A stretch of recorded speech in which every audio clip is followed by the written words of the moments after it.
Меня зовут Андрей Андреевич Дуйко, я руководитель эзотерической школы Кайлас. Я сегодня отвечу вам на вопросы, которые вы задаете мне онлайн, а также я выписал ряд вопросов, которые вы задавали в моей группе Дуйко, Кайлас и РТЕ. Итак, Наталья. Всем добрый вечер, Андрей Андреевич. Скажите, пожалуйста, почему идет разное толкование цифр в фэншуй и эзотерике? Например, восьмерка в фэншуй означает деньги, финансовый успех, удачу. И даже Лилиана Ту в своей книге «Фэншуй. Блуждающих звезд для периода 8» напечатала свое фото рядом с золотой восьмеркой, усыпанной алмазами, почти с нее роста. А в эзотерике, как вы сказали в одном из своих видео, число 8 считается самым опасным эзотерически. Оно как бы раздваивает человека на две части. Да, я как считал, я так и считаю. Оно раздваивает человека в случае, если носить восьмерку на себе, или вот это изображение, которое сделала Лилиана, поместить в офисе, то все обязательно начнут расходиться, разрывать отношения, бизнес развалится и в дальнейшем будет совсем все плохо. Именно поэтому такую восьмерку я бы не рекомендовал рисовать. Ну а знаете, каждый что-то себе придумал и начинает там это поддерживать. Я все-таки более, наверное, практик, чем теоретик. Именно поэтому я объясняю это все с практической стороны. Вера, здравствуйте, Андрей Андреевич, всем присутствующим. Скажите, пожалуйста, можно ли помочь эзотерически внучке 5 лет? Тугоухость левое, ушко не слышит. Ну, о чем вы сейчас спрашиваете мне? Мы же не лечим здесь. Причем тут эзотерика? Проходите мои ступени. На ступенях все есть. Я даю такие рекомендации в своих вебинарах. Называется эзотерическое целительство, первая часть, вторая, ментальные виды целительства и так далее. Все, читать я не буду ваши комментарии, получается, они не очень нужны. Вновь начинается, когда я выйду замуж и как мне продать помещение. Ну что, о фанатизме и эстетизме. Очень часто женщины задают такой вопрос, он звучит так: Андрей Андреевич, каким образом научить себя или приучить себя не объедаться? Как сделать так, чтобы не переживать за что-то? Как научиться делать так, чтобы воспитать себя, что ли? Вы знаете, что в большинстве своем человеку нужно развить только одно качество, оно несложное. Вообще, эти качества, они такие противоположные. Вот смотрите, как на Новый год обычно это происходит. На Новый год можно эстетично поесть, а можно фанатично объесться. Можно такой вот эстетизм и фанатизм, он всегда присутствует у людей.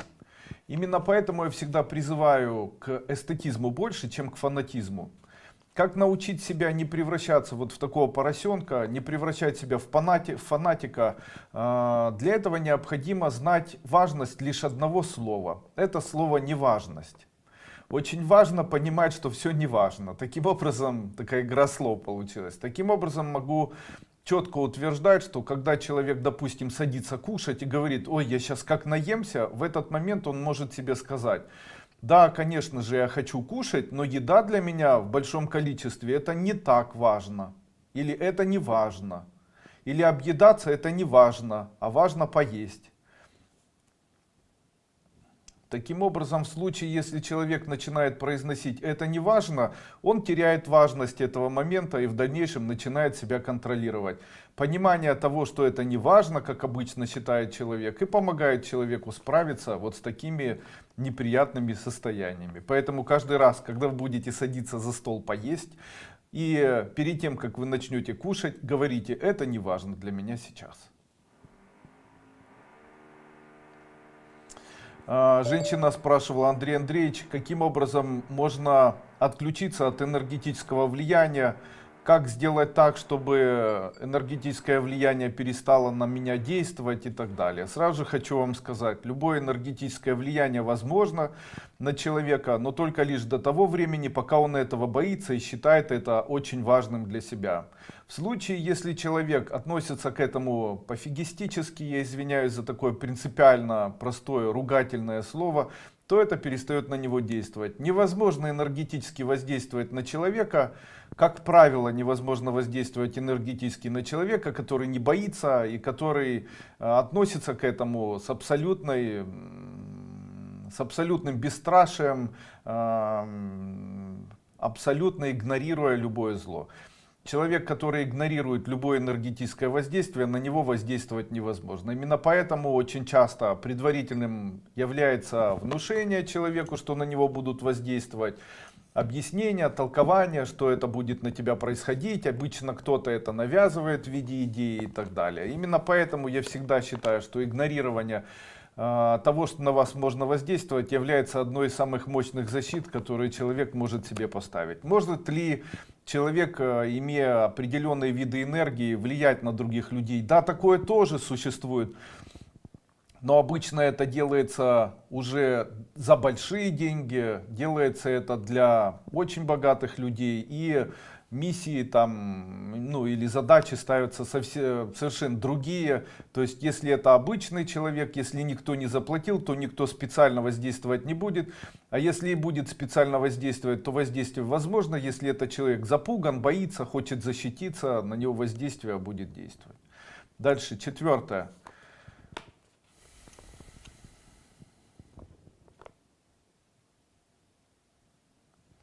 Кризис обычно, в котором люди находятся, или в который произойдет, или пойдет вслед за тем, что мы называем сейчас карантин, а кризис будет, я об этом рассказывал на своем прошлом вебинаре. Кризис обычно человек может рассматривать с двух концепций. Первая концепция это все-таки опасность, и вторая концепция это возможность. Каким образом выбрать для себя возможность и как не выбирать опасность? Возможность может прийти к человеку, но лишь к тому, который радость испытывает или который на радости сосредотачивается. Возможности не может быть, если человек напуган. Почему? Страх всегда вызывает у человека оцепенение. Именно поэтому, если вы хотите, чтобы у вас появилось огромное количество проблем, которые произойдут следующими за карантином, вы должны начать искать негативную информацию, которая будет вас запугивать, и будущего у вас не будет. Я вообще считаю, что человеку очень несложно поставить в стойло. Необходимо этому человеку постоянно говорить о том, как все плохо, о том, что мир вокруг весь катится в пропасть, о том, что у них еще хуже, чем у нас. Говорить о том, что вокруг все очень плохо, все умирают вокруг. Одним словом, запугай человека.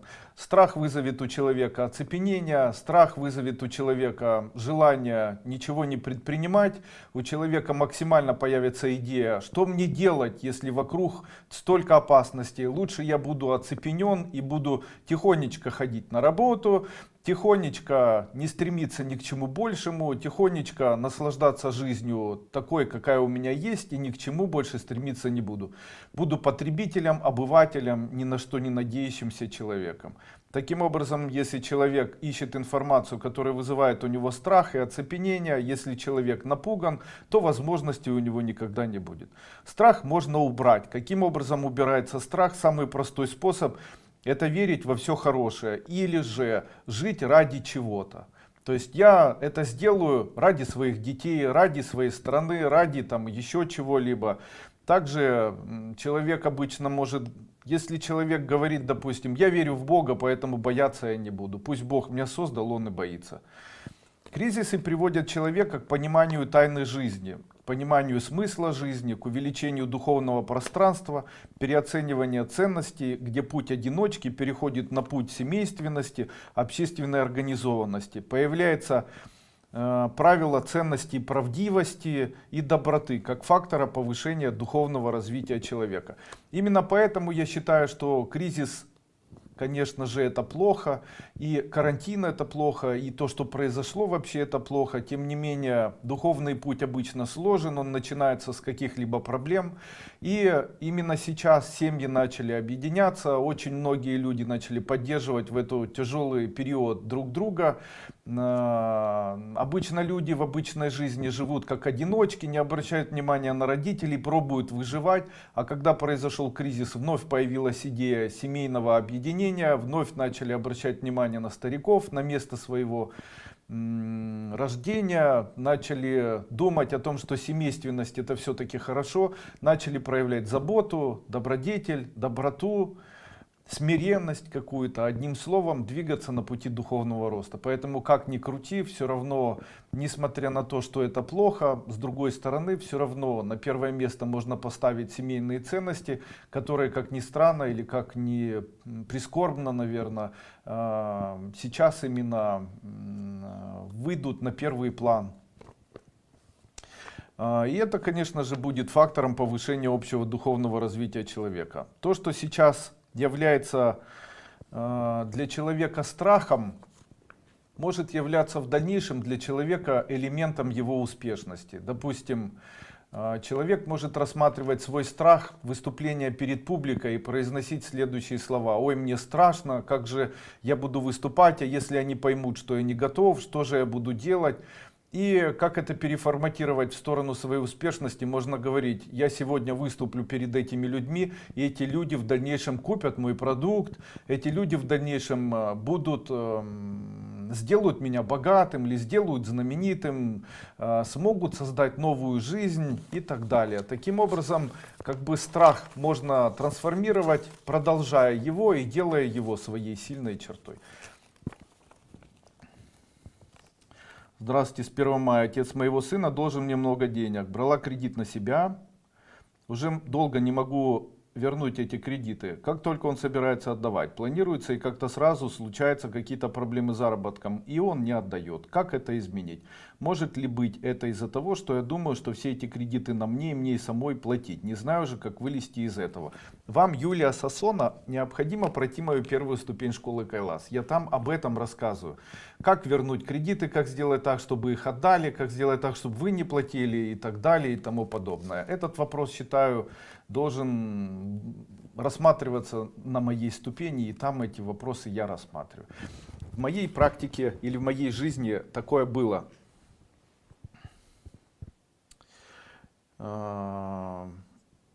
Один из моих знакомых занял у меня большую сумму денег. Даже не так. Он эти деньги не занял, он эти деньги у меня фактически отжал.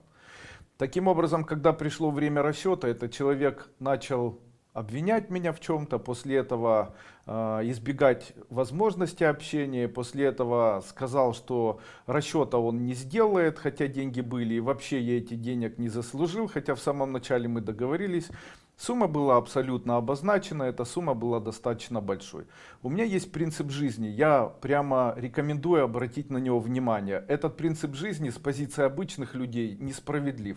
Этот принцип жизни звучит так: я верю, что я деньги заработал, и если я эти деньги заработал, то они мои навсегда. Даже в случае, если их кто-либо забирает. Об этом я очень подробно рассказывал на своем семинаре, который называется «Магия денег и доктрина бизнеса». Деньги, заработанные кем-то, всегда остаются деньгами, принадлежащими этому человеку. В случае, если эти деньги ваши, то можно после этого эти деньги отпустить и не ждать, что их отдаст этот человек. Они придут так быстрее другим путем. Так произошло и у меня. Те деньги, которые этот человек у меня отжал, в дальнейшем эти деньги очень быстро ко мне вернулись, только другим путем. Это дало мне или создало возможности. Если человек верит в Бога, то может четко понимать, что деньги, которые у вас отжали нечестно, будут вам полностью возвращены. Второй вариант: когда у вас мужчина повесил на вас долги, и теперь вы вынуждены их отдавать, вы можете сказать себе, я эти деньги буду отдавать, но он будет моим должником. И после того, когда это произойдет, если человек станет вашим должником, знайте, вы по-любому можете в дальнейшем или по-любому эти деньги вам вернутся, даже в случае, если вы не будете их забирать. Таким образом, эти деньги, если их не забирать у мужа и не обращать на это внимание и самим выплачивать, и написать долговое такое обязательство, которое я даю, кстати, под запись, по-моему, на второй ступени обновленной, второй ступени школы Кайлас, то в дальнейшем человек может решить такие вопросы или решить такие проблемы и забрать не только деньги у этого человека, а еще и сделать его должником и в дальнейшем забрать у него здоровье и везение, и почет, и уважение, и все остальное. Главное не попадаться. А вот так просто перед людьми сейчас дать такую информацию, ну, я бы не хотел, ну и в общем-то не имею права. Что делать, чтобы земля давала урожай? Вот, есть такой вот вопрос. Для того, чтобы земля давала урожай, необходимо провести обряд. Сказать: сладкая моя земля, ты меня кормила сладкими фруктами, овощами и давала мне жизнь. Я хочу тебя отблагодарить. И после этого взять кастрюльку, насыпать туда сахара и вдоль поля поразбрасывать этот сахар. И сказать: это тебе сахар, а мне в дальнейшем урожай. И после этого обещаю, у вас обязательно урожай будет. При этом нужно каждый день представлять, будто над вашими деревьями светит огромное солнце. Если выполнять такой обряд 30 дней, то урожай у вас будет большой. И сад или что там у вас будет процветать и будет давать больше, чем вы даже хотите. Можно ли запечатывать свой энергетический кокон в общественных местах? Зачем? С целью хорошо себя чувствовать, не обмениваться со множеством людей. Делайте ритуальную защиту. Помните, я ее даю на ступени Айм Хридая Намахом, Клим Шрай Сваха. И не нужно будет вам запечатываться. Ритуальную защиту человек один раз утром делает, после этого ничего не нужно делать. Добрый вечер. Скажите, у меня дочь пьет литр за раз вина. Только родила грудничок 2 месяца. Я с ними не живу. Даже не знала ее проблем. У моего отца, который платил алименты, сын алкоголик, 30 лет, пьет. Скажите, как не повторить судьбу отца? Мама алименты брала. Можно как-то откупиться? Первую ступень купила, практику в счастливую жизнь ее поднимаю, от бутылки трясу. Если будете выполнять вот то, что вы сейчас написали, то ребенок бросит в дальнейшем пить. Ничего дополнительного делать не стоит. Ученик школы: поможет ли духовное имя защититься от гадалок, или может есть какой другой метод? Поможет защититься. Скажите, пожалуйста, вот есть коды, которые произносятся закрытыми глазами, например, коды отключения от эгрегоров или коды для избавления от негатива. Можно ли их произносить мысленно перед сном, лежа в постель с закрытыми глазами? Будет от этого польза? Не будет, их нужно делать сидя с закрытыми глазами и не ночью. Ученик школы: поможет ли духовное имя? Я ученица школы 2 бесплатных, потом обновленных. Сейчас пока в отпуске, с утра практикую какой-нибудь сангая, прохожу и РТЕ с 1 опять. Сангэ правильно ли я делаю? Правильно. Дани написала, что вступила в мае в РТЕ. Спасибо за ответ. Все правильно делаете. Вы забываете, что одно из самых важных или главных условий звучит так.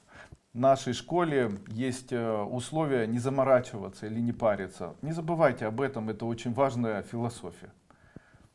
Можно ли слушать шумы в офисе, где есть люди? Да, можно. Доброго времени, помогите эзотерически. На фоне стресса, может быть, разболелся зуб под коронкой. Вчера не снимали, ничего не показала, каналы чистый. Врач сказала, воспаление могло развиться из-за штифта, на чем прикреплена коронка. Пью антибиотик, но восстановление усилилось зуба в виде белого пятна с кровоподтеком. Что делать? Вы ученица школы или не ученица?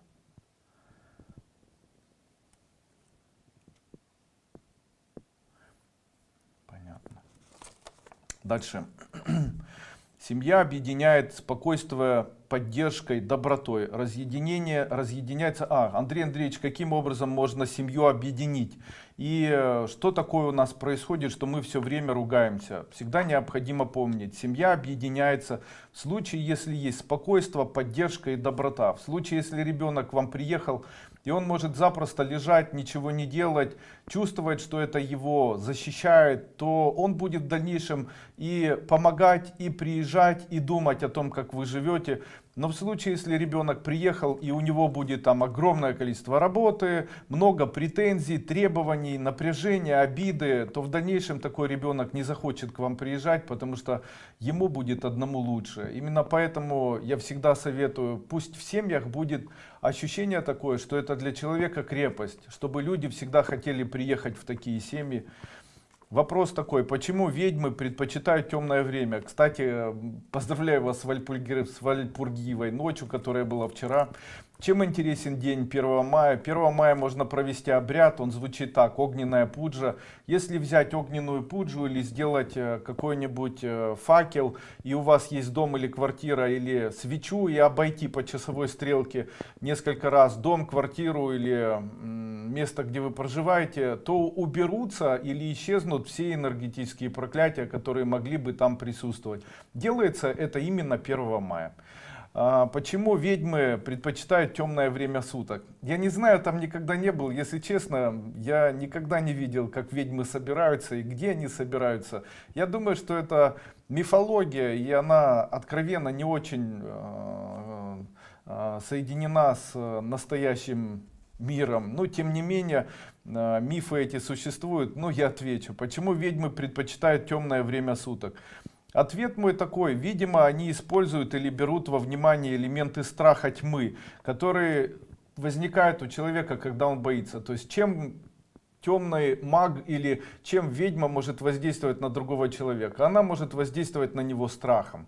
И страх она может накопить, если она ночью будет ходить по кладбищу или там пойдет куда-нибудь, где туман. Таким образом, человек же боится там темных чащ, там тьмы, темноты, туманы и так далее. Почему там они в 3 часа ночи это делают? Ну почему вы решили, что в 3 часа ночи?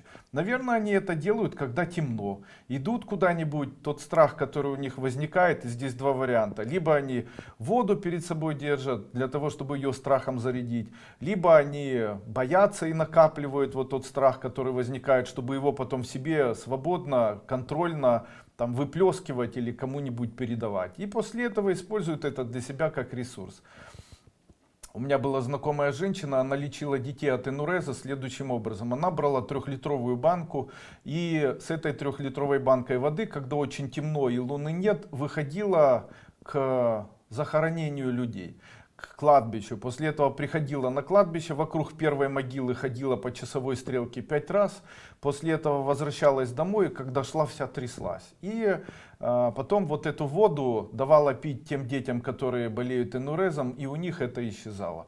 И она говорит: вот так я лечу. Ну, я понимаю, как она лечит. Если энурез возник из-за того, что ребенок испугался, то если облучить эту воду страхом, то будет аналогичный такой вот метод, как, допустим, подобное убирается подобным. То есть антидот страха убирается вот такой водой, которая предварительно была облучена вот таким страхом. Ведьмы ночью собирают и накапливают страхи, которые в дальнейшем влияют на окружающий мир.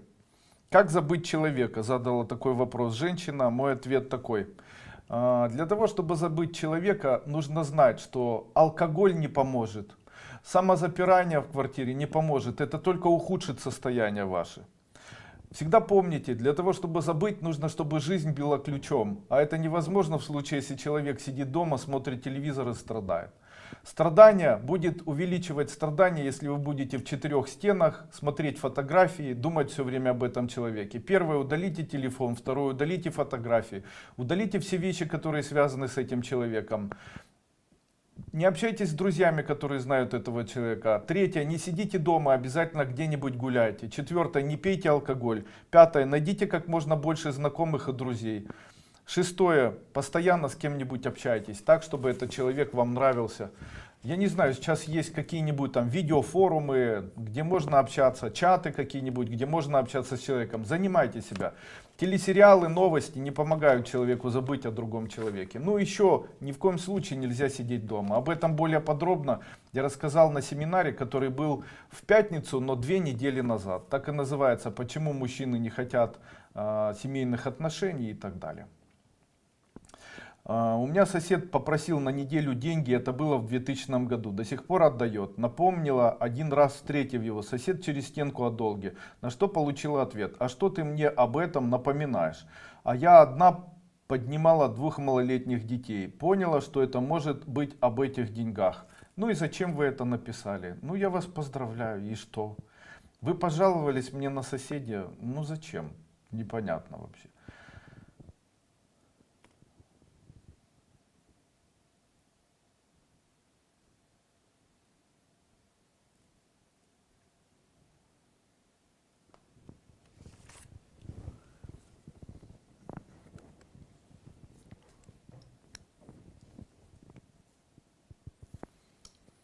Когда я выпустил первую ступень, то во время первой ступени я говорил такие слова. Я говорил: люди, не берите в долг никогда. Помните, я говорил на первой ступени: деньги, взятые в долг, рано или поздно придется отдавать.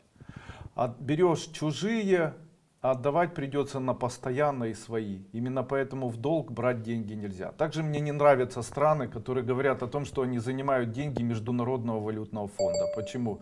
Ну вот представьте себе, я, допустим, бизнесмен, и моя жизнь связана с моим бизнесом. И оборот моей семьи, или вернее оборот моего бизнеса достаточно, чтобы моя семья питалась, там, чувствовала себя хорошо. Но это также работает и государство. То есть в случае, если государство работает хорошо, то будет достаточно денег всем. А в случае, если государство имеет управленцев, которые делают все для того, чтобы оно не функционировало, то и при этом еще говорят людям о том, что они в долг берут, ну, мне кажется, это немножечко неправильно. Конечно же, государство, которое говорит как один из элементов достижений, то, что они берут в долг, но это, по-моему, очень глупо. Я хочу вам сказать, не берите в долг. Не берите в долг, потому что деньги в долг берутся у будущего. А если деньги у будущего брать, то оно в настоящем не отдается. Также в случае, если вы боретесь и хотите, чтобы правда была на вашей стороне, всегда помните. Для того, чтобы правда была на стороне вашей, вы должны игнорировать зло. А игнорировать зло — это быть холодным ко злу. Таким образом, если у вас суд, и это вас возмущает, вы злитесь, ругаетесь, материтесь, всем рассказываете, вы его проиграете. Потому что побеждает тот, кто более хладнокровен. Игнорируйте зло, будьте холодными к злу, не страдайте из-за зла, тогда вы будете всегда в выигрыше. Вот в этом случае вам код поможет. А если вы будете обвинять всех, рассказывать об этом, то вы никогда в жизни ничего не сделаете. Я вообще когда-то говорил, не критикуйте, не ругайте, не обвиняйте, радуйтесь. Таким образом жизнь будет другой. Ну а вы в основном вновь начинаете мне то же самое писать и говорить о том, что в 2000-м заняли кому-то деньги, этот человек послал вас и так далее. Зачем это тянуть? Махните рукой, не об этом вообще не думайте, деньги вернете. Андрей Андреевич, сотрудники медицинского центра, в котором я работаю, спасаемся шумом от вирусов, которые вы создали. Спасибо. Сейчас в школе Кайлас акция. Многие коллеги хотели бы приобрести вашу продукцию, но техническая поддержка занимается проволочкой. То просят переслать чек оплаты, то скриншот, то отправляют запрос для разбора к менеджеру. Даже если не получается отослать мне шум, пусть эти деньги пойдут как пожертвование и просад на духовное имя, тоже пожертвование. Ну а дальше, как оплачу ступень, тоже ничего не получу. Как поступать, Оксана? Оксана, ну вот прямо сейчас ваше вот это письмо я отправлю в службу поддержки. Я отправлю в службу поддержки, вот сейчас, чат. И сейчас прямо заставлю, чтобы этот чат что-то ответил.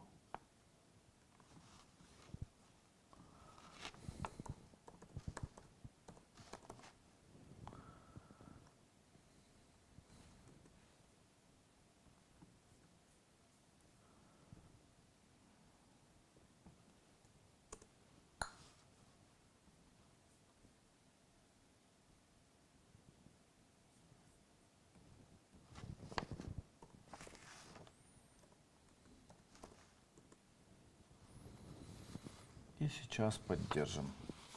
И нужно говорить, что это всегда проволочки. Служба поддержки работает, там работает много людей, обычно это делается быстро. Если взяли деньги в долг, еще незнакомый со школы, так теперь этого не выбраться никогда. Выбраться просто будет сложнее, чем если бы без этого. Это опять я по поводу зуба. Прохожу бесплатную ступень. Извините за наглость, я ни при чем. Ну так и я же ни при чем. Я не буду вам помогать. Если вы хотите себе помочь, используйте практику, представляйте улыбку там, где зубик и так далее. Используйте обезболивающий препарат. Я понимаю, что болит. Мы не можем в это поверить. Сделали, как вы сказали. Спросили на спичках, крадник ли некровная родственница Валентина. Спички показали да. Прочли уай о чай. Она не останавливается. Как ученики третьей ступени уже чувствуем, что неприятности у нас неспроста. Посоветуйте, как ее остановить и вернуть свое. Спасибо. Читайте дальше уай о чай. Все, что ваше, все заберете. Можно играть в карты и зарабатывать при этом на жизнь. С точки зрения эзотерики это плохо или нет? Или можно это считать своим бизнесом? Я считаю, что зарабатывание на картах в дальнейшем приведет вас к плохой судьбе. Это неоднократно я видел в жизни. Это веселая жизнь, но она закончится нехорошо. В вашем конкретном случае ни в коем случае не продолжайте. Завязывайте с этим. Будете очень в жизни страдать. И жизнь пойдет под откос. С праздником, подскажите, приобрела эзотерический тренажер, сколько по времени его слушать? Я не знаю, по 5 минут слушайте 2 раза в день. Являюсь ученицей. Во время, когда я давала деньги, эта женщина мне дала бусы и сказала, это подарок. Мне, наверное, нужно отдать ей бусы и надеяться на отдачу денег. Что мне делать? Ничего не делать, не носите бусы. Положите их куда-нибудь, желательно в черный мешочек. Самый простой способ сделать так, чтобы человек вернул деньги, необходимо взять агат, шарик такой черненький, такой, чтобы был с 2 дырочками. Представить, будто человек сидит в этом шарике, одеть его на веревочку на себя, так, чтобы он болтался, и сказать, будешь сидеть до того момента, пока деньги не отдашь, поняла? И после этого носить на себе. Таким образом, человек деньги наверняка отдаст. Если человек хочет, чтобы жизнь ему давала, он должен жить сознанием восклицательного знака, а если чтобы забирала, под знаком вопросительного знака. Таким образом, если человек все время задает вопросы или кого-то, если человек все время задает вопросы, а как сделать, а что делать, а как же быть и что делать, то не будет приходить материальное благополучие. Живите наоборот. Восклицательный знак — это когда человек восхищается. Вот это да, скоро будет, надо же, я попробую, снова попробую и так далее. А не, ой, почему не получается, у всех не получается, почему ни у кого не получается, а у всех людей. Вот так нельзя. Как только закончится карантин, можете меня потом вспомнить. Сразу же начнут говорить о том, что на планету падает астероид, и что нам скоро будет конец, и что эти последние 10 лет будут самыми последними, и потом будет потоп. Я уже столько этой информации получаю, знаете, как в песне Высоцкого. То тарелками пугают, дескать, подлые летают и так далее. Код Анджун Янум Акин работает? Да. Уважаемый Андрей Андреевич, рада видеть вас, спасибо. О другом напишу лично на телефон. Ну, спасибо. Подскажите, пожалуйста, как правильно очистить, запечатать пространство при занятиях и на природе? Как правильно читать мантры и коды на природе? Запечатывать пространство не нужно. Себя обводим, читаем Ом Ахум Хахохри, 6 сторон ставим ваджр, и на этом все заканчивается. Андрей Андреевич, являюсь ученицей, дала деньги взаймы 2 года. Ну, ничего страшного. Читайте мантры для денег, читайте коды для денег, выполняйте эзотерические практики мои для денег, слушайте шумы для денег. Вопросов таких с деньгами у вас возникать не будет. Пробуйте, магия нам поможет. Как только закончится карантин, я уже это сказал, нужно ли на кладбище ложить записки с просьбами? А я хочу задать такой вопрос. Скажите, эти просьбы их должны увидеть мертвые люди или люди, которые стали духами, и после этого эти духи должны что-то для вас делать? Скажите, это же ваша родня, и после этого вы у этих духов, которые должны упокоиться, что-то требуете или просите, не стыдно ли? Это же очень нехорошо использовать духов в своих надобностях. Если человека забрала смерть, и человек находится во владении смерти, то тогда человек, обращающийся к духам, фактически обращается к духам. Скажите, что делает смерть? Она дает человеку боль, болезнь и смерть. Таким образом, если вы, допустим, что-то попросите с бизнесом, этот бизнес умрет, потому что вы обращаетесь к смерти. Если обращаетесь там со здоровьем, здоровье умрет. Если там помоги дочери, умрет дочка. Не делайте этого, вы обращаетесь к смерти. То же самое человек делает, когда он использует такую вот символистику, типа, вот как обучают там, нужно обратиться к силе рода, пусть сила рода поможет. Это неправильно, потому что сила рода — это умершие люди, а умершие люди помочь вам не могут. Я могу сказать, что у всех людей, которые когда-либо обращались к силе рода, к тем людям, которые умерли, у них всегда будет материальное обнищание, и они очень сильно от этого пострадают. Вот так.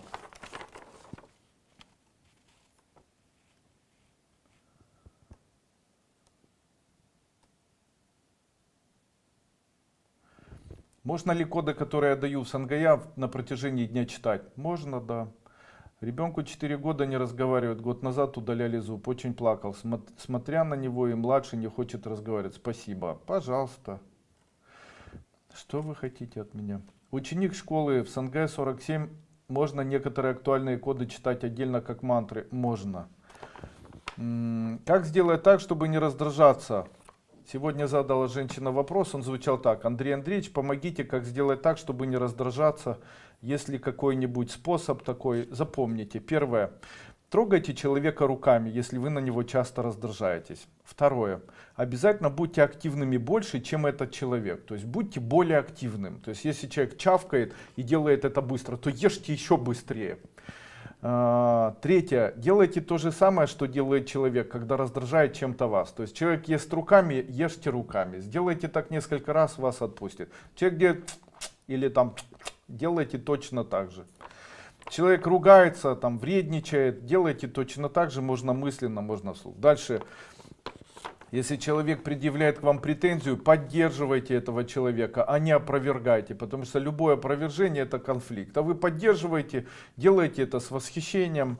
Если вы раздражаетесь, знайте, вы ждете, чтобы вас отругали, потому что обычно человек, который раздражается, он, не понимая этого, интуитивно ожидает, что его отругают. Именно поэтому, если человек раздражается, попросите близких, чтобы вас отругали. Скажите, мне не хватает, чтобы ты на меня накричала. Если на вас там скажут, да как тебе не стыдно, сколько это может продолжаться, то сразу отпускает. Мама раздражает, скажите, мама, можешь меня отругать? Вот так сделайте, я вам говорю, это очень мощно работает. Вообще, если у человека апатия, депрессия, если он молчаливый, надутый за столом, его нужно отругать. А если наоборот, возбужден, нервный, чешется, бесится, его нужно успокоить, сказать тихо, тихо, ну успокойся, все хорошо, не нужно ничего. И после этого человек успокоится. А если человек наоборот, разбитый, апатичный, у него депрессия, его нужно отругать. Так у депрессивного человека поднимется настроение, а у человека, который возбужден или перевозбужден, оно успокоится. Посоветуйте что-либо от выпадения волос, какой-нибудь магический метод. Необходимо каждый день брать мягкую массажную расческу и этой мягкой массажной расческой 100 раз расчесывать в разные стороны свои волосы. Если это делать 2 недели или 3 недели, то волосы перестанут высыпаться. Они высыпаются уже на перестают выпадать уже на 3-4 день. Проверено, связано с магией, очень помогает. Рекомендую. Здравствуйте, Андрей Андреевич, я ученица. Ага, тут вопроса нет.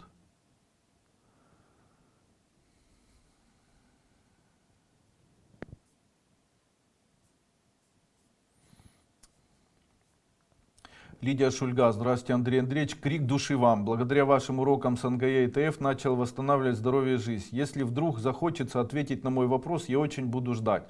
Смогу ли я гармонизировать свою жизнь и обрести счастье и покой? Конечно, вы уже находитесь на таком месте или в таком месте, где вы себе сможете изменить свою судьбу. Вы это делаете, практикуя эзотерические практики эзотерической школы Кайлас, практикуя магию, практикуя коды, шумы и так далее. Инструментов, слава богу, в школе очень много. Используйте, пожалуйста. Конечно, как эзотерически человека вывести на чистую воду? Необходимо каждый день представлять, будто человек сидит в середине игрушки елочной, но такая, которая в середине покрыта со всех сторон зеркалом. И этому человеку можно сказать, да ничего не нужно говорить. Утром нужно представлять, будто вы его положили в термос или посадили в термос или в такую елочную игрушку. И куда ни посмотрит, всюду будет видеть себя в отражении. Если делать ежедневно, на чистую воду выйдет. Здравствуйте, я сегодня обнаружила, у меня закрыт доступ. Понятно. Будет в ближайшее время проводы голодных духов? Да. Как получить духовное имя у меня? Для этого необходимо мне написать в Facebook. Перед этим обязательно необходимо сделать просад для того, чтобы получить духовное имя. Хочу напомнить, что духовное имя имеют право получать исключительно те люди, которые прошли первую обновленную ступень школы Кайлас, а не в бесплатной версии. Если вы это сделали, можете обращаться, я вам дам духовное имя. Если нет, ну никак. Добрый вечер. Как принять правильное решение? Душа говорит одно, а мир кричит обратное. Обращайте внимание на то, что кричит мир, и не обращайте внимания на то, что кричит ваша душа. Почему? Очень часто душа обманывает вас. И иногда мы то, что говорит душа, путаем с желанием, с интимом, там, с чем-то вот этим. Так бывает, там, допустим, как можно объяснить, женщина живет с мужчиной, этот мужчина прямо на ее глазах бьет ее детей, не родной папа. При этом этот мужчина обижает ее, приходит постоянно домой пьяный. При этом он еще и зарабатывает меньше, чем она еще и работает много, и она живет. И когда, допустим, я у нее спросил, она говорит, я бы его давно уже выгнала, но не могу, душа болит, так люблю его. Я говорю, ну это у тебя не душа болит. А что болит? Это она просто держится за морковку, боится ее потерять. Вот и все. Я считаю, что это неразумно, потому что ради того, чтобы один раз в неделю там, или в месяц была связь с морковкой, знаете, только из-за этого нужно так гнобить и уничтожать свою жизнь. Не может женщина любить мужчину, который ее раз в неделю обижает и бьет ее детей. Я не знаю, это недопустимо. Она готова эти страдания все выносить, готова жить вот с таким негодяем, готова видеть, как обижают ее детей только из-за интимных отношений. Но это душа ее говорит или это ниже, чем душа говорит? Кто тогда общается с ней? Это все-таки душа. Если любовь находится у нас в месте, там где попа, то я не знаю, наверное, то место не может человеку ничего хорошего посоветовать. Добрый день, Андрей Андреевич, я вам писала в личку, но понимаю, что вас много. Прохожу первую ступень, хочу заниматься по обновленным ступеням, но есть одно но. У меня были аборты, ничего страшного, ждите, скоро я проведу обряды с духами. Мне необходима операция, сделают ли мне ее и каков будет результат? У меня диабет. Да, можете делать, результат будет хороший. Ирина Миргородская. Как сделать так, чтобы отца и детей между собой настроить или объединить? Как сделать так, чтобы все, кто находится в семье, начали друг к другу хорошо относиться? Самый простой способ — это представить, будто все они обнимаются. Вот если каждый день представлять, будто все между собой обнимаются и целуются, и крепко это делают, то обязательно все начинают мириться. Если муж не родной, а дети ваши, и он их все время строит, знайте, так бывает, и это, как правило, так и происходит. Это говорит о том, что кровь воюет, или они, как бы, кланы воюют у них, духовные или душевные. Что это обозначает? Вот смотрите, каждый мужчина, он защищает своих собственных детей. То есть в нем есть такая особенность. Он как человек-добытчик, как человек-защитник, у него включается некая такая система, в которых он хочет выгородить своих детей, выгородить свою кровь, сделать так, чтобы его кровь только жила. Как бы процесс выживания. А если рядом ваши дети, они не его, то он может это делать за счет угнетения этих детей. И это частое явление. И что необходимо сделать? Необходимо энергетически подключить или смешать их кровь. Необходимо представить, будто в один тазик, допустим, подвешивайте мысли на мужа и ребенка и в один тазик сливайте их кровь. После этого смешиваете и обратно в них ее заливаете. При этом представляете, будто они ее залили. То есть смешали кровь, и они обратно эту кровь получили. Можно представить, что в них обратно эту кровь влили как-то. Таким образом, если это сделать, то смешать их кровь между собой, то эти люди будут хорошо друг к другу относиться. Если вам необходимо более подробный данный метод, и вы хотите его более подробно и профессионально делать, а не так, как я сейчас сказал, вам необходимо пройти первую обновленную ступень. Я об этом все рассказываю.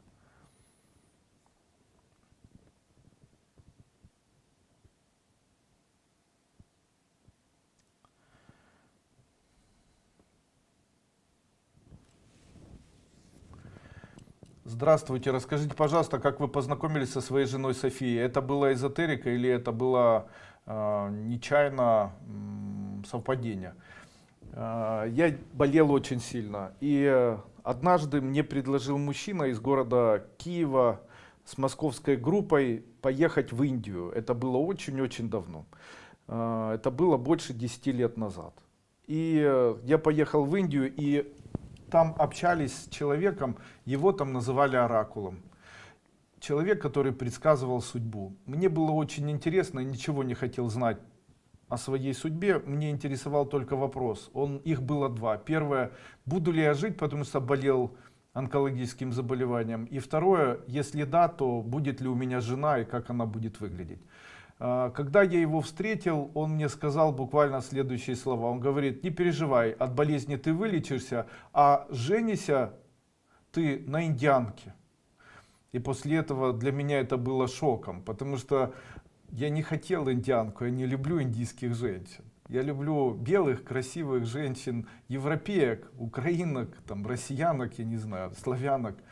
Мне совершенно не нравятся индианки. Я после этого многократно приезжал в Индию, это такая смешная и тайная история. Ездил на семинары там всевозможные, с русской группой и с украинской группой уже. И делал это многократно.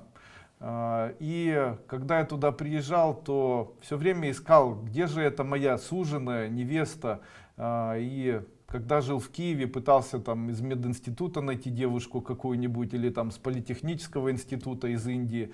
Но мне все не нравилось. И я думал, что я все-таки останусь холостым, потому что, видимо, не судьба. Ну и уже на это не обращал никакого внимания. А потом на морском курсе приехала ко мне Соня, я к ней подошел, она мне очень понравилась, и я в дальнейшем начал с ней общаться. Но интересный момент вот в чем. Когда у нас была свадьба, то я не знал, как будет выглядеть моя невеста, потому что я находился в Киеве, а свадьба у нас была в другом городе. И вот я из Киева приехал в этот другой город, и когда приехал туда, то днем уже приехал в костюме, и мне выводят невесту. И фату поднимают, а у нее руки в хне разрисованы, и на лице вот здесь вот ювелирное украшение, которое прямо на лбу такой вот шайбочкой из золота с драгоценным камнем выглядит. И очень похоже на индианку. Сзади волосы вот так сжала, она еще и кучерявая такая. И была очень похожа на индианку. И я тогда понял, что этот человек, он увидел просто сам процесс, самый яркий момент моей женитьбы. То есть он увидел, как я Соне, как мы женимся, как много гостей. И да, она действительно была очень похожа на индианку, потому что карие глаза, потому что черные очень волосы, потому что вот это вот украшение и хна на руках, как обычно делают это индийские женщины.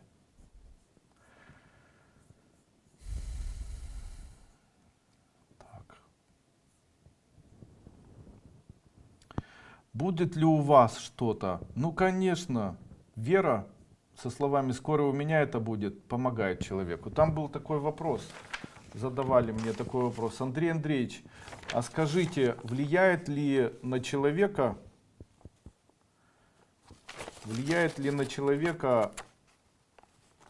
как зависть влияет на того, кто завидует, и на того, кому завидует? Если завидуют, то это происходит в виде блока вегетососудистого спазма у человека, который завидует.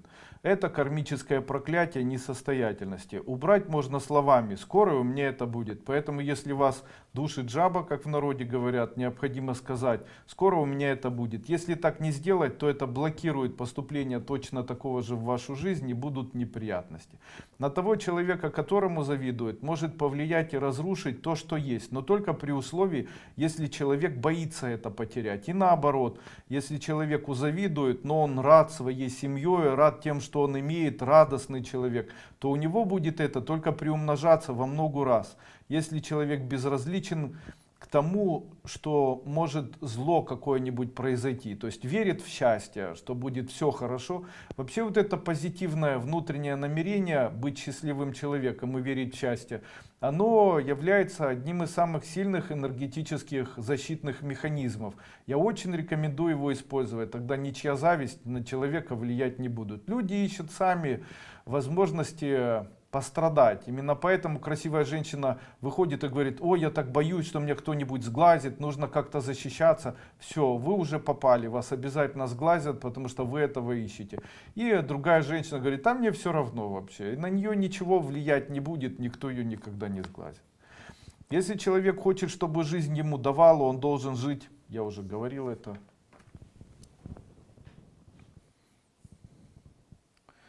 Мне очень интересно, хочу вас спросить, я работаю в похоронном бюро, оформляю похорона и помогаю их организовывать. Прихожу домой как выжатый лимон. Что мне делать или что купить у вас, чтобы не брать плохую энергию на себя? Человек, который работает с мертвецами, он не берет плохую энергию на себя. Иначе люди, которые работают в таких местах, они бы все поумирали или позаболевали. В этом ничего страшного нет. Человек, когда умирает, душа его перерождается. А там с телом ничего такого особенного не происходит. Все можете делать, и кладбище это не такое сильное влияние, как люди думают. И мертвецы не проводят. Надо живых бояться. Живых, злобных, вредных людей. Вот таких нужно бояться. А бояться мертвых, я считаю, что этого делать не стоит. Я вообще считаю, что мир можно было бы изменить только если бы люди соответствовали двум словам. Стремились бы к тому, чтобы быть добрыми людьми. И второе, стремились к тому, чтобы быть правдивыми людьми. Вы представляете, в один момент все люди, которые живут на земле, стали правду говорить и перестали хитрить. Обычно говорят, в ваших странах очень высокая коррупция. Коррупция — это когда взяли из Международного валютного фонда и собрались там глава Нацбанка, прокурор там страны, после этого еще кто-то, и между собой эти деньги раздербанили, на Ошфоры отправили, на Ашфоры. И после этого страна получила, как всегда, ничего. Ну и это, конечно же, все улыбает, обычно так и происходит. И, конечно же, в большинстве своем, хоть я и не асоциальный человек, я считаю людей, которые управляют, к сожалению, теми странами, в которых мы проживаем, людьми абсолютно нехорошими, подлецами. Я считаю, что каждый человек, который находится вот в такой власти, вот такой социальной системе, управленческой власти, я считаю каждого из этих людей, автоматически попадающего туда, негодяем. И также к этим людям отношусь. Я верю, что до того момента, пока люди не поймут, что эти люди негодяи, увидеть то, что они негодяи, никто не сможет. Почему? Особенность христианской морали, особенность менталитета христианского. Поэтому в наших странах поддерживают, хотя и нарушают законы, поддерживают христианскую мораль. Почему? Потому что там говорится, что там я его простила, как обычно говорят женщины. А кто тебя научил? Ну так Иисус Христос научил всех прощать. А жизнь же сделана по принципу «делай вывод». То есть в случае, если человек подлец, то нужно знать, что он подлец. Так одевается ментальная сеть на человека, которая идентифицирует этого человека. Когда он будет общаться с другими людьми, все будут видеть в нем подлеца. А так он многократно это сделал, и все хорошие христианские люди начинают видеть в нем нормального. Ничего страшного, я еще заработаю, а он пусть идет. Не пусть идет, нужно верить, что он подлец. Если человека идентифицировать подлецом, то в нем начинают подлеца видеть. И так со всей властью нужно делать. Если бы люди так делали и считали, что все, кто попадает во власть, то тогда ее бы так и воспринимали. А так, там мы им все простили, и после этого так и происходит. Если наша жизнь — это школа жизни, то в этой школе жизни нужно, чтобы выводы делались. Поэтому если человек вас обманул, и он подлец, нужно себе говорить: да, я знаю этого человека, я ему мстить не собираюсь, но я знаю, что он подлец и негодяй. Там недавно женщина писала: Андрей Андреевич, мне приходят смс-сообщения, там Александр Клименко, он ваш ученик в прошлом, там приходите, он будет проводить там семинары, будет там проводы и так далее. Я говорю: нет, этот человек подлец и негодяй, он воровал у меня деньги, ну что я могу сказать, я к нему так и отношусь. Но зачем вы так? Он ваш ученик? Да, он был моим учеником, но, к сожалению, он вор и подлец. Вот так бывает. И если кто-то спросит, я так и скажу. Боюсь ли я, что так обо мне скажут? Нет, не боюсь, потому что я не вор и не подлец, потому что я ни у кого не обворовал, ни у кого не забрал и ни с кем плохо не поступил. В моей жизни все очень хорошо. Может ли человек чувствовать предназначение? А скажите, Бог рождает, вот допустим, я отец, и у меня есть ребенок. Скажите, когда моя жена забеременела, я хотел, чтобы у моих детей было предназначение или нет? Давайте я отвечу. Мое предназначение, их предназначение только в том, чтобы они родились и жили счастливыми. А скажите, мне как отцу важно, кем они будут? Все равно. А если у человека предназначение, не морочьте себе голову. Живите своей жизнью. В жизни есть предназначение. Радуйтесь жизни. Живите настоящим моментом. Поймите, жизнь самая большая драгоценность. И прожить жизнь в радости, это и есть предназначение. А там предназначение служить людям. Какое предназначение служить? Предназначение жить. Вот важное предназначение. Живите и радуйтесь.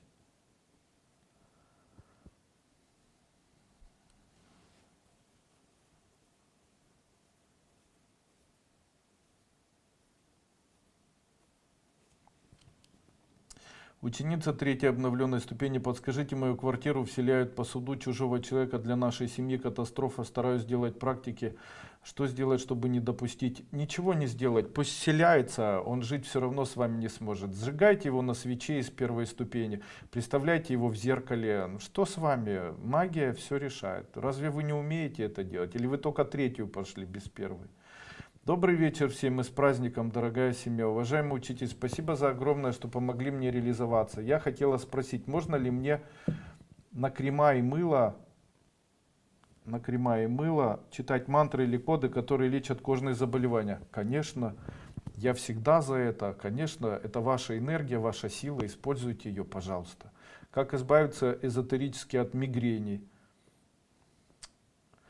Очень такой есть необычный способ. Необходимо взять решето металлическое, дуршлаг, одеть на голову и сидеть так хотя бы там по 20 или 30 минут.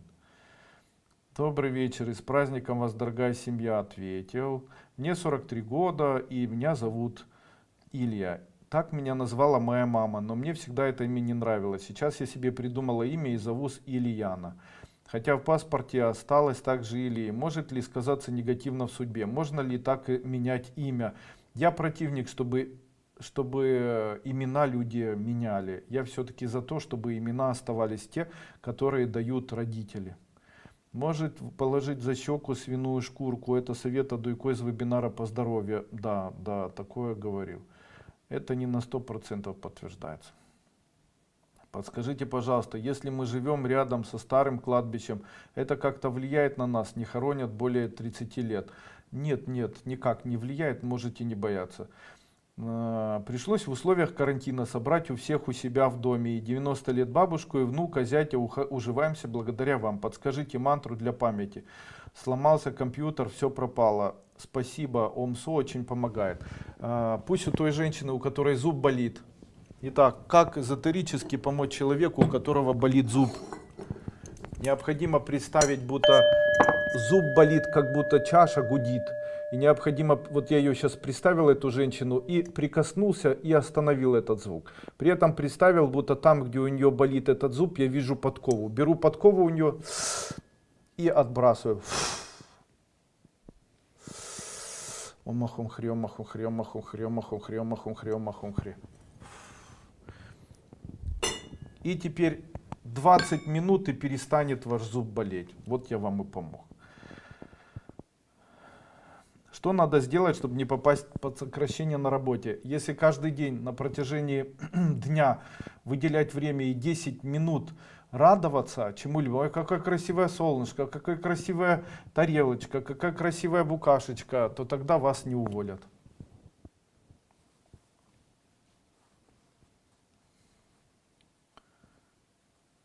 Вопрос практики от алкоголя делать утром или вечером? Все равно. Есть практика хорошая, чтобы получить позитивный ответ от государственных чиновников, чтобы муж быстрее приехал из России в Израиль. Есть, ставьте программы, я их даю на первой ступени, коды используйте, шумы слушайте. Скажите, пожалуйста, что делать с пришепкой пуповиной? А то уже 4 года все храним. Можно выбросить просто. Она никак не влияет и человеку совершенно не нужна. А вот зубик я бы не выбрасывал. Если выпадает молодой зуб молочный, то такой зуб, из него можно сделать талисман, носить на поясе. Так начинает в жизни очень вести. Никогда человек не попадет в аварию. Моя мама душак одевала, хохотали, но боль прошла. Да, так и есть. Как получить посвящение? Я не даю сейчас посвящения. Только на морских курсах. Могут ли быть осложнения после прослушивания? Поможет ли данный шум при осложнении от расстановок? Я не занимаюсь расстановками. Зачем вы их делаете, эти расстановки? Такое ощущение, как будто вы не посещаете мою школу. Не нужно. Можно узнать ваше мнение по поводу установки 5G. Действительно, эти вышки опасны для здоровья. Да, действительно, эти вышки опасны для здоровья. Как эзотерически защититься от вредных волн? Эзотерически можно защититься,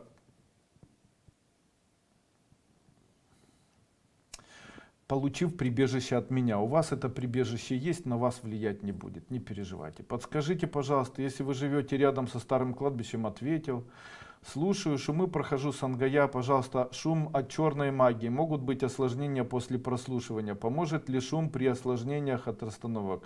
Поможет шум, можете слушать. Если ваши великолепные шумы скачать с YouTube на телефон, будут также работать? Будут. Подскажите практику, как быстро сдать помещение в аренду. Проходите первую ступень школы Кайлас, там я об этом всем рассказываю. С вами был Андрей Дудко. Надеюсь, наш сегодняшний вебинар вам понравился. Немного еще раз прочитаю все, что для вас записал. Как зависть влияет на того, кто завидует, и на того, кому завидует. Если завидуют, то это происходит в виде блока вегетосудистого спазмического типа. Это кармическое проклятие несостоятельности. Убрать его можно словами «скоро у меня это будет». Тому человеку, у кого есть вот такое состояние зависти. На того человека, которому завидуют, может повлиять и разрушить то, что есть, при условии, если человек боится это потерять. И наоборот, во много раз приумножится, если человек безразличен к тому, что это может произойти. Если человек хочет, чтобы жизнь ему давала, он должен жить со знаменем восклицательного знака. Если чтобы забирала, под знаменем вопросительного знака. Следующее. Как только закончится карантин, сразу же начнут говорить о том, что на планету падает астероид, и нам скоро будет конец. Знайте, это тоже неправда. Нужно ли на кладбище ложить записки с просьбами? Вы считаете, что духи умерших людей должны вам что-то помогать? Если человек пил и курил, то можно положить на могилку стакан с закуской, сигареты и зажигалку. Тогда дух успокоится. Если вы думаете, что этот дух влияет на сына, дочку и еще на кого-нибудь, чтобы покоился с миром, такой обряд можно провести. Также не выполняйте эзотерических практик обращения к силе рода. Род — это умершие люди, смерть может только забирать и ничего давать. Особенно силу она точно не будет человеку давать. Смерть — это боль, слабость и болезни. Сила рода — это фактически обращение к смерти. Как сделать так, чтобы не раздражаться? Трогайте руками человека, обязательно будьте активными больше, чем пассивными. Делайте то же самое, что делает человек, когда раздражает вас. Поддерживайте идею, а не опровергайте его. Если вы раздражаетесь, знайте, вы ждете, чтобы вас отругали, попросите близкого, чтобы вас близкие отругали. Следующее. Посоветуйте что-либо от выпадения волос. Необходимо каждый день мягкой массажной расческой расчесывать волосы в разные стороны. 100 раз это делать. Нужно 1-2 недели, волосы перестанут выпадать. О фанатизме и эстетизме рассказал. Как научиться не превращаться в фанатика. Важность слова «не важно». Любое энергетическое влияние возможно только на того человека, но лишь до того времени, пока он этого боится и считает это важным. Кризис обычно делится на 2 части. Одна часть дает человеку опасность, вторая часть дает человеку возможность. Возможность может прийти к тому человеку, который радость испытывает. Возможностей не может быть, если человек напуган. Страх вызывает оцепенение. Страх можно убрать, если верить во все хорошее, если жить ради кого-то. Кризисы приводят человека к пониманию тайны жизни, смысла жизни, к увеличению духовного пространства, переоцениванию ценностей, где путь одиночки переходит на путь семейственности, общественной организованности. Появляется правило ценностей, правды, доброты как фактора повышения духовного развития человека. То, что сейчас является моим страхом, дальше будет моим успехом. Я боюсь выступать, они смогут сделать меня богатым и счастливым. Я объяснил, как это сделать. Как сделать так, чтобы примирить всех в семье? Это обряд, когда нужно представлять, как они все друг друга обнимают. Есть метод объединить их кровью, я об этом рассказал. Что сделать, чтобы земля давала? Нужно сказать: столько ты давала сладости, получи теперь и от меня, и рассыпать сахар, представлять каждый день солнце над растениями. Семья объединяется спокойствием, поддержкой и добротой, разъединяется претензиями, требованием, напряжением, обидами. Следующее. Почему ведьмы предпочитают темное время суток? Ответ. Видимо, они используют или берут во внимание элементы страха тьмы. Человеку свойственно бояться тьму, туман, темные чащи и так далее. Ведьмы ночью, скорее всего, как нектар, собирают и накапливают страхи, которыми в дальнейшем и влияют на окружающий их мир. Как забыть человека? Первое. Не сидите дома, не пейте алкоголь, постоянно с кем-нибудь общайтесь, найдите как можно больше знакомых. Таким образом, с этим справитесь.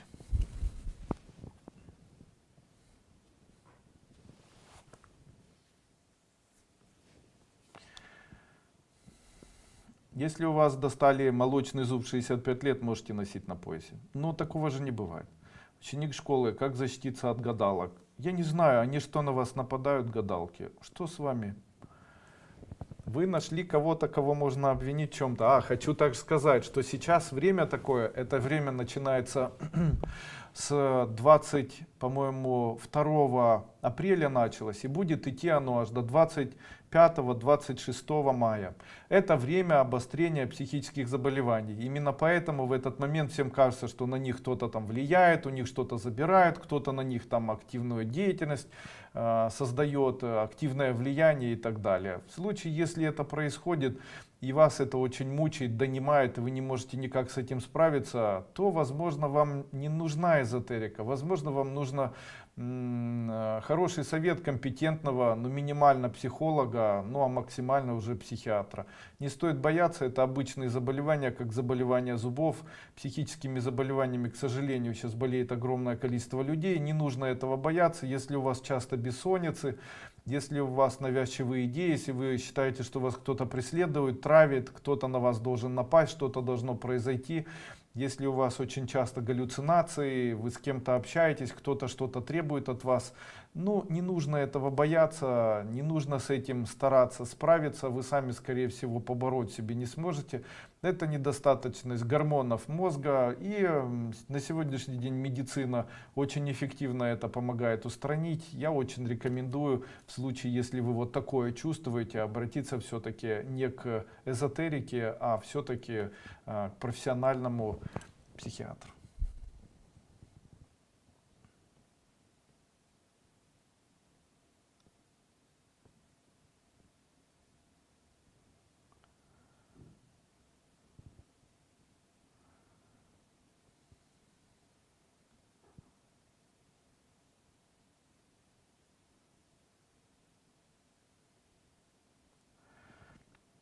Как относиться, если вы продаете сигареты?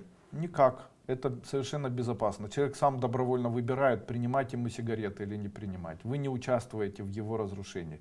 Участвует тот, кто их изготавливает. То есть в случае, если человек владелец завода, ему будет капать это в карму.